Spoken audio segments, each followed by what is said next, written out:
Madam, நீங்கள் சிரிச்சதான் madam நல்லாயிருக்கும். நீங்கள் ஒரே ஒரு தடவை சிரிச்சிட்டிங்கன்னு வச்சுக்கோங்களேன், அந்த சிரிச்ச முகத்தை அப்படியே நான் மனசில் வச்சுக்கிட்டேன்னா அடுத்த தடவை நீங்கள் வர வரைக்கும் நான் அதே நினச்சிட்டு இருப்பேன் இல்லையா? இந்த வேலை நீங்கள் இந்த மாதிரிலாம் அழுதுட்டு இருந்தீங்கன்னா அது எனக்கு இங்கே கஷ்டமாக இருக்கும்ல மேடம். மேடம், ஒரே ஒரு வாட்டி மேடம்,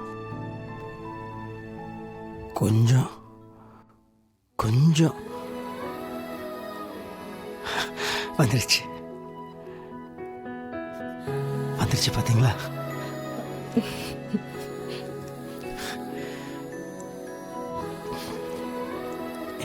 இதான் மேடம், இது போதும் மேடம் எனக்கு.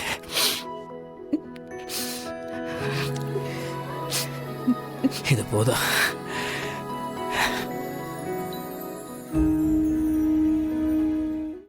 இன்றே டவுன்லோட் செய்து உங்கள் ஃபேவரட் ஷோக்களை என்ஜாய் பண்ணுங்க.